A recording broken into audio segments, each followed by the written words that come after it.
Irene, would you like to welcome her while we fiddle with the microphone?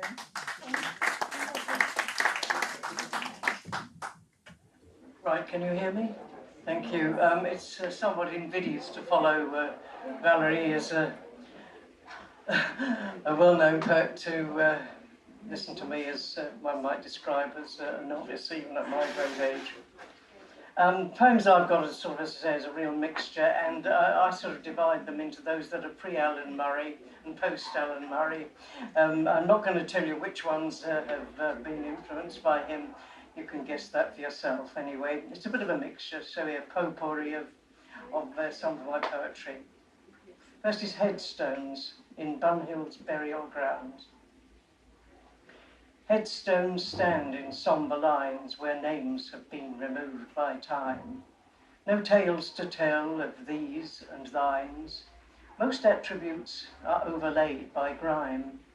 The half-revealed inscriptions sometimes stand out, etched by the sunshine's brightness around noontime.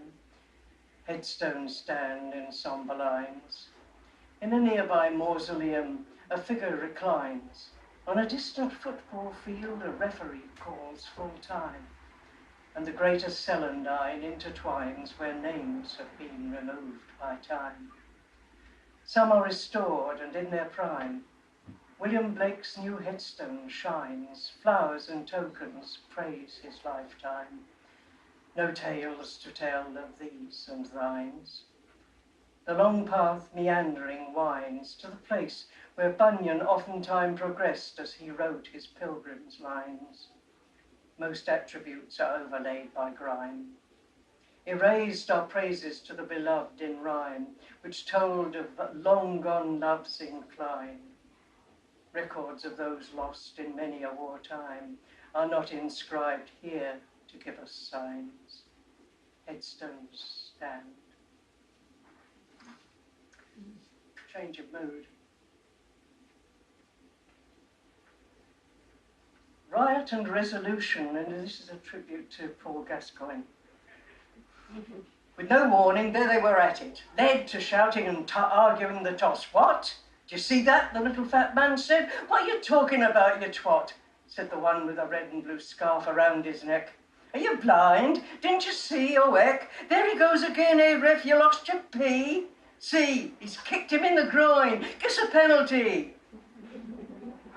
But order out of chaos came.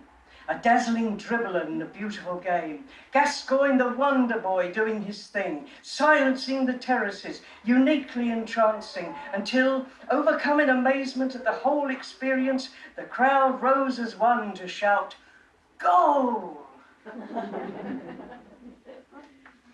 This one comes out of a visit that I paid to Kakadu in the Northern Territory in Australia, 2013, I think that was. Sometimes don't like to look back too far. It's called Dreamtime.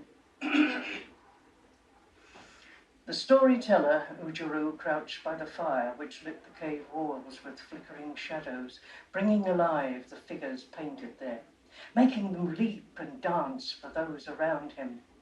The giant kangaroo, crocodile, great serpent, and guardian of the departed, the curlew, who carries you to the sky world. Hidden in the mass of figures, a white man carrying a gun. They leaned forward, eager to hear the tales, taking them by proxy into a world that was once their own, as ordained by the All-Father, creator of the Dreamtime. For blackfellas are losing their identity to the 4 Ds, discrimination and disease, drugs and drink, used to lull the pain.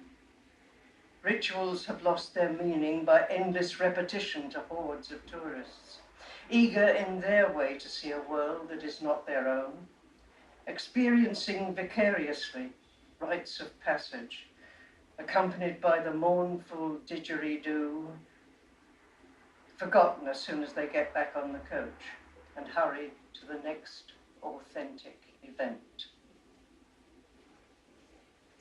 This is a bit of a nonsense one, the next one, which I quite like. It's a playful one. A little bit of what you fancy. That's my girl Nancy. She's a bit of what I fancy as she takes my arm. Her smile is full of charm as we go down the street to the patter of her tiny feet. All the people stop and stare at my Nancy, so bright and fair, and say to her, "Hi, Nancy, who's your fancy?" And she replies, "He's my Clancy, so strong and debonair, with his head held high in the air." I take his arm, and he's so full of charm. Together, we make a marvellous pair, don't you think? The next one, I don't already have the times going, so when I've finished, I've finished. The next one touches on my socialist beliefs. And I hope it doesn't, you don't mind me bringing this into this gathering. It's called Fortress England. Here they come, filtering through the gates, touched by a frisson of history, stepping along Downing Street. Some, with a quick turn to the waiting press photographers, give a diffident wave and slip through the black door, numbered 10, which winks in the sunlight as it opens and closes. They begin their work, mandated, so it is claimed, by the settled will of the people, of leaving Europe. The gap between rich and poor widens. Our freedoms are curtailed. Already the shrieks of party dissidents can be heard in the cold corridors of power. Human rights, Europe, Scottish rebels, immigrants, God damn them, rattling on portcullis's doors. English votes for English laws. Big Ben tolls 12 and is stopped.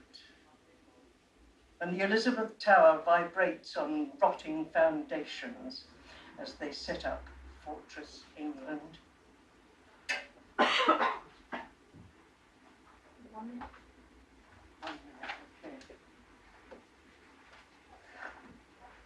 Right, it's only 1 minute. I might be able to do it, I'm not sure. Tiny bit of... Okay. Apocalypse. Carelessly, I pricked my finger. The blood welled up, dripping on the sheet beneath, forming a stain that spread across the world, overwhelming it, incarnadine. Drowning the good with the bad, no escape from its awful inevitability, flooding the earth, making it fecund. And dragon's teeth sprang up, giving birth to carnage, savagery, wars and revolution. Madame la Guillotine's blade, sharp as a scythe, takes her harvest, the red dip dripping stickily. No surcease or comfort flows from the blood that streams from the head surmounted by a crown of thorns. The very liquor that gave us life takes it away. I walk wearily through lands subsumed in chaos, seeing through eyes weeping blood that the source is infinite. The world is a fiery cauldron in which blood boils and none survive. Can we have a pact with the devil to end all this? Yes, but the signature congeals and cracks as it dries. Very, very, very, very quick, right. No stopping. My drum.